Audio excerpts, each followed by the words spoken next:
Estamos de regreso en Talentos que Suman en esta recta final. Angie García, si de verdad tuviera esta cámara posibilidades de registrar todo el relajo que se Si hace. vieran todo lo que pasamos a través de todo esto de internet y todo para que llegue todo nuestro programa, ya ven que ahora les recordamos nuestros horarios martes y jueves a partir de las 4:30, y no se asusten si ven las 6 y todavía seguimos, nosotros nos abarcamos, hasta donde nuestros invitados y todos quieran. Como Vicente Fernández, hasta que el público deje de Mientras aplaudir, no dejen de aplaudir, nosotros vamos a seguir. nosotros no dejamos de transmitir. Ya tenemos en Oye, la amigo, línea. importantísimo el tema que vamos a tocar ahorita, porque ayer se soltó, según esto, cómo vamos a volver a la normalidad. Una supuesta normalidad que va a venir con un semáforo, al cual seguramente, como nosotros, no entendieron nada, o si sí no les quedó claro, pero para aclararnos todas nuestras dudas, ya tenemos aquí una gran invitada, amigo. Por fin logré que Laura Enríquez estuviera en estos micrófonos, a la cual saludo. ¿Cómo estás, mi querida Laura Enríquez? Qué gusto de verdad y qué alegría escucharte. Amigos, queridos, Angie, ¿cómo estás? Felipe, el gusto es mío de ser invitada aquí a tu programa.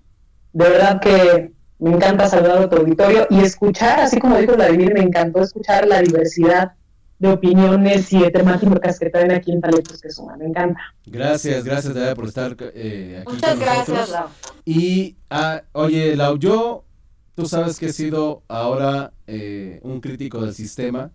Nunca he coincidido con las formas y el fondo que tiene Andrés Manuel López Obrador al momento de gobernar. Sin embargo, siempre recurrimos a la gente que analiza el tema más en la parte política y menos en la parte visceral, como a veces es mi caso. Ayúdanos a entender este anuncio que dio Andrés Manuel después de que hemos escuchado que los hospitales están prácticamente al tope. Hemos visto de verdad y hemos sabido de muchas historias de gente muy cercana que queda enferma, que está hospitalizada. Algunos lamentablemente han fallecido.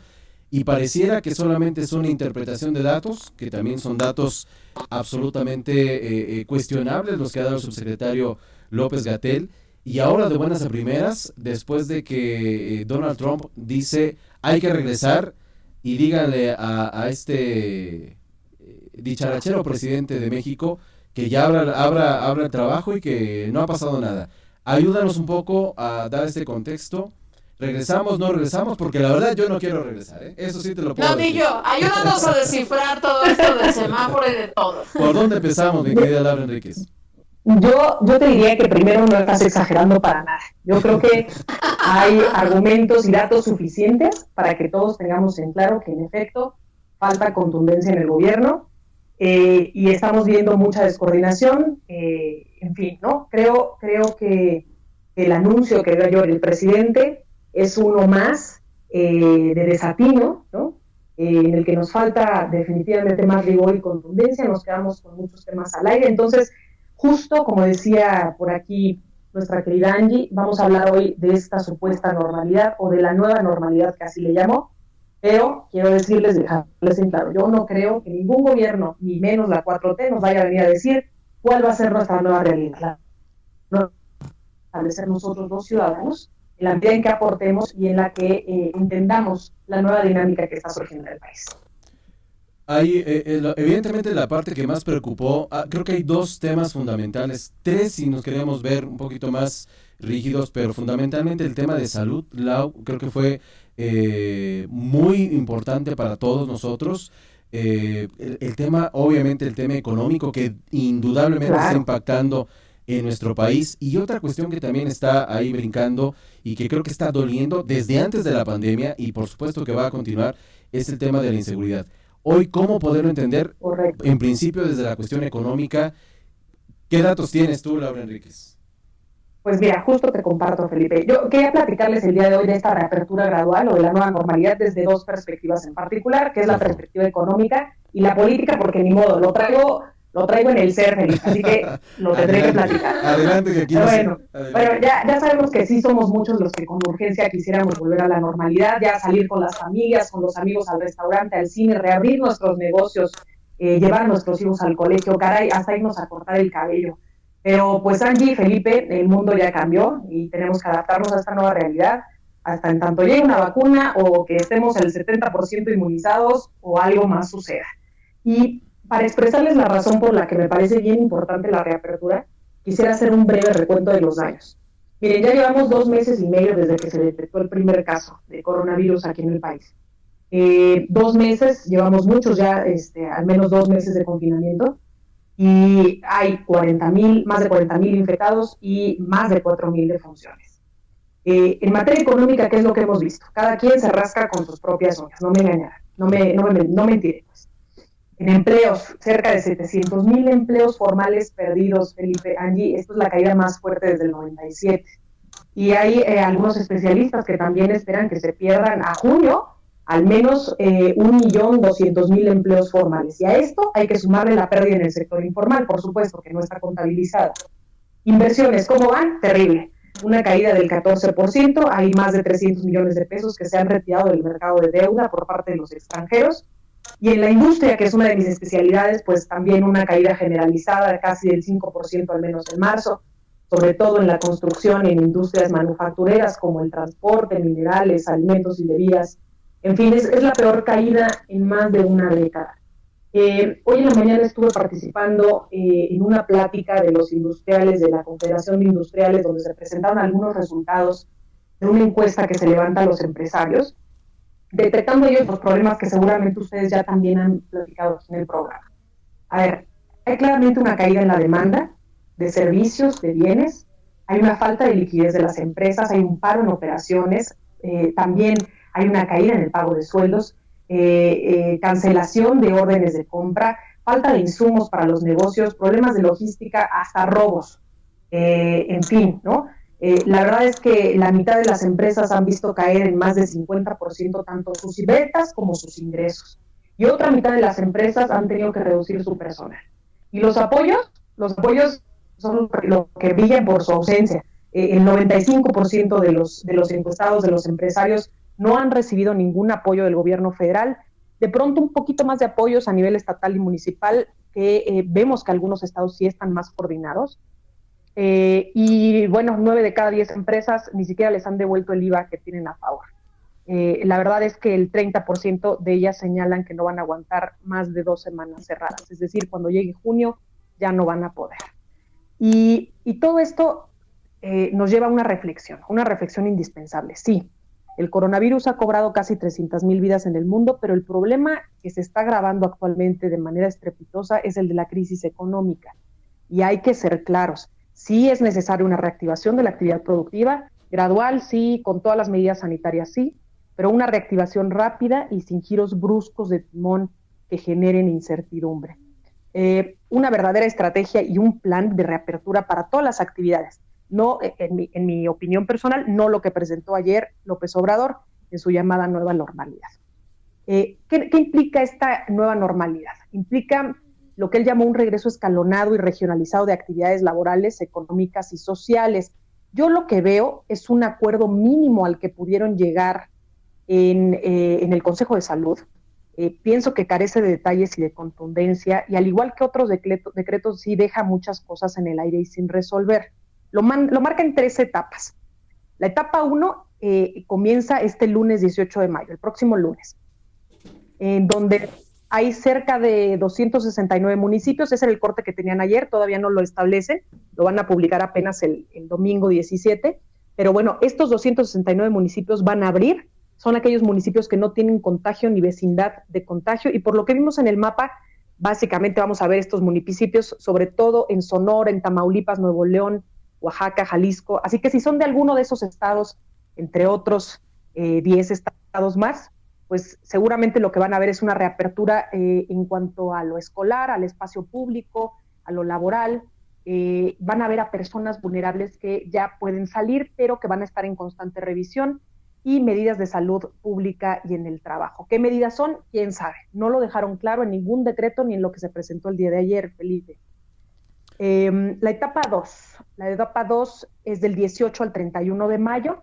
En estas semanas lo que se va a hacer es una preparación para la reapertura, es decir, las empresas se tienen que preparar, hay que elaborar protocolos sanitarios de capacitación al personal, y readecuar los espacios y procesos productivos. Las empresas se tienen que preparar para lo que viene, para operar con menos personal, por ejemplo, como lo han hecho en otros países. De hecho, hay una propuesta sumamente interesante de científicos israelíes en la que proponen un modelo cíclico de 10-4, es decir, 10 días de cuarentena y 4 días de trabajo, que es básicamente para saltarse el contagio y que el contagio en su caso te toque en casa.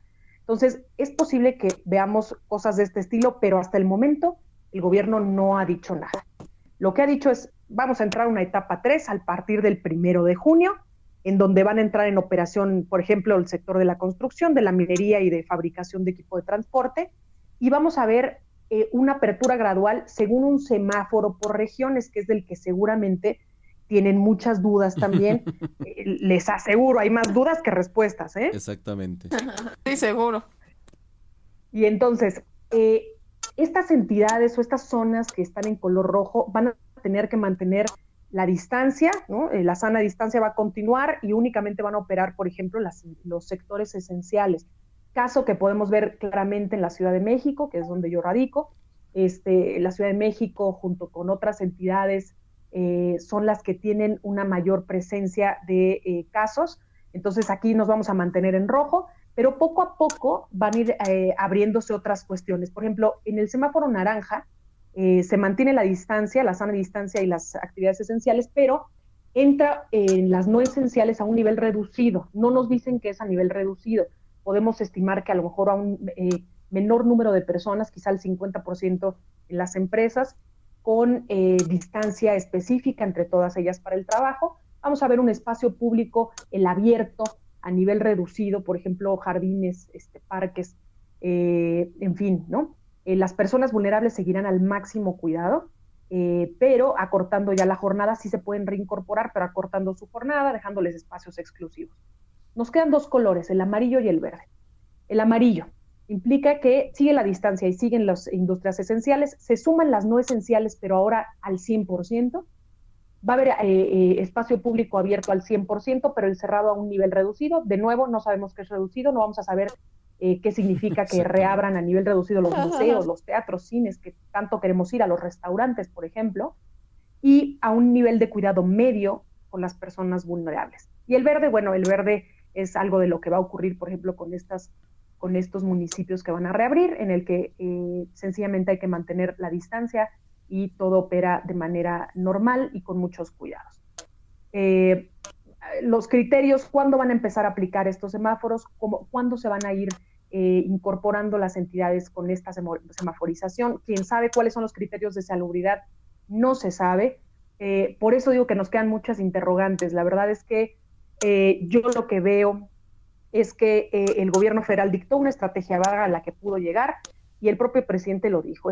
El apegarse a ella es una estrategia voluntaria, por lo que vamos a ver a muchos gobernadores tomando protagonismo en estas decisiones de reapertura en sus estados, y pues con ello naturalmente van a venir asimetrías económicas y de salud que van a incrementar las brechas que ya hay entre estas entidades. Habrán unas que lo sigan, otras que lo sigan a medias, lo que dijo el gobierno federal, y otras que lancen sus propias estrategias, tal como ya lo hizo Alfaro, seguramente ustedes también están al tanto, como ya lo hizo el gobernador de Jalisco. Entonces, pues, información un tanto vaga la que nos da el gobierno federal.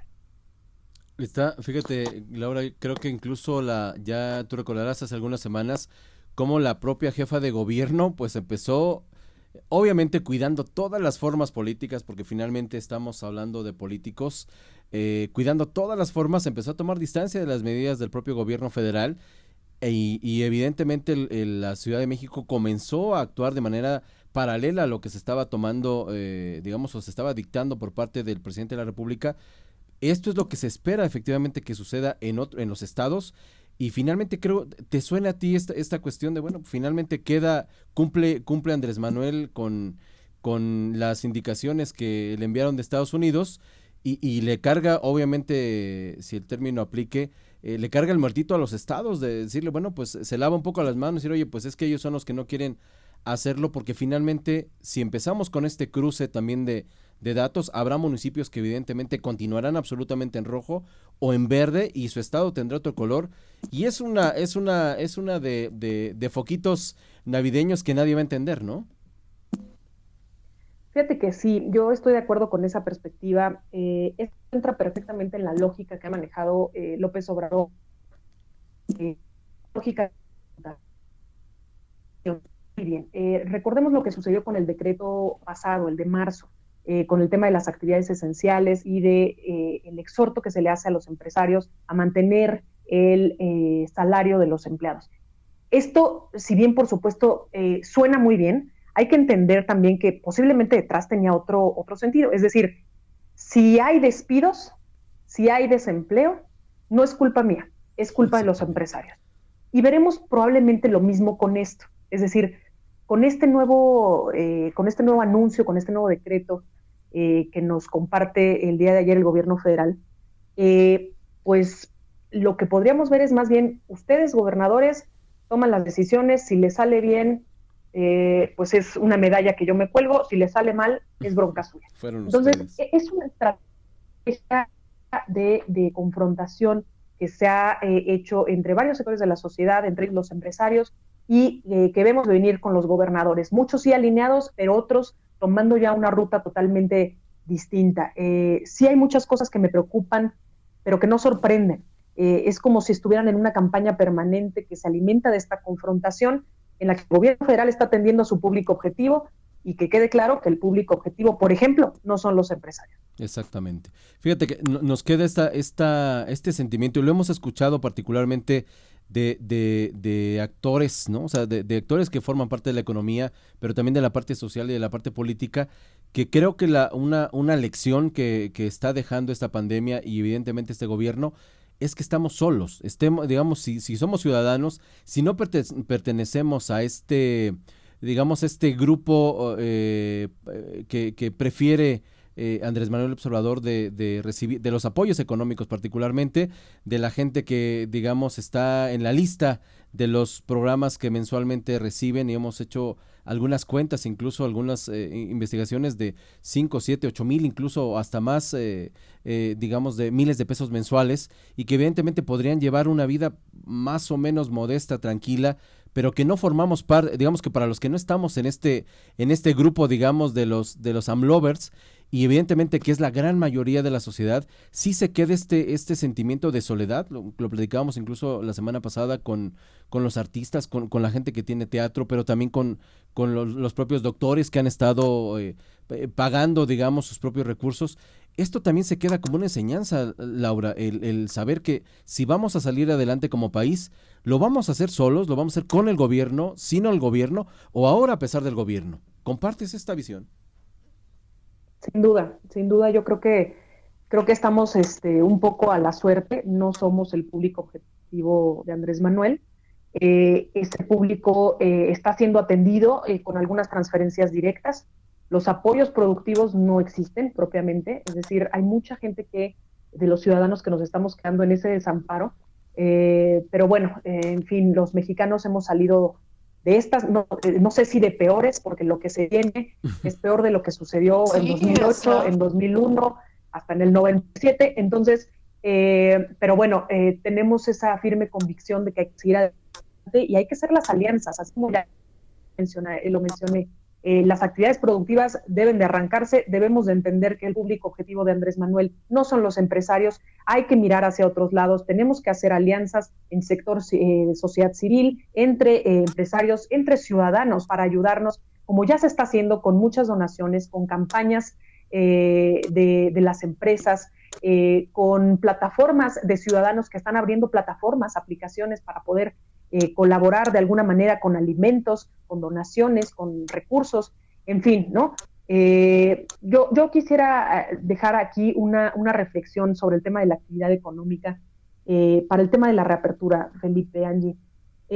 A mí sí me preocupa no ver en las actividades a reabrir el 1 de junio a las cadenas de suministro de las actividades esenciales, porque ahorita están operando con total incertidumbre. Estamos viendo que a lo mejor se hacen alimentos enlatados y nadie mencionó al tema de las latas para poder arrancar, ¿no?, con estas actividades esenciales. Preocupa también no ver reflejados a otros sectores de gran peso en nuestra economía, de encadenamiento nacional y global, y preocupa que no hubo a tiempo una alineación con los sectores esenciales o estratégicos que ya se habían definido en Estados Unidos y Canadá. O sea, tú lo mencionaste, Felipe, nos tuvieron que dar un manotazo en la mesa para que hubiera una reacción. Entonces, casi todos los fenómenos en este país, incluyendo lamentablemente esta pandemia, entrañan muchos intereses, la salud, por supuesto, por un lado, pero también intereses políticos, económicos y sociales. Y hay que aceptarlo. La realidad es que cada quien está viendo por su supervivencia o cada quien quiere sacar su tajada y nadie quiere cargar con las culpas, todos quieren colgarse la medalla.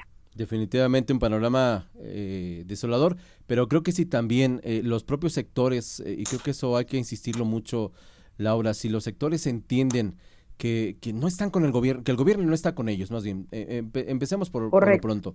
Ya no está el gobierno con nosotros, ya no vamos a recibir ninguna esta diferencia de pagos, diferendo de pagos y demás, todo esto que piden, digamos, como apoyo para un gobierno que tendría que también estar garantizando el Estado de Derecho, en fin, tantos y tantos pendientes con los que no estamos con los que no está cumpliendo.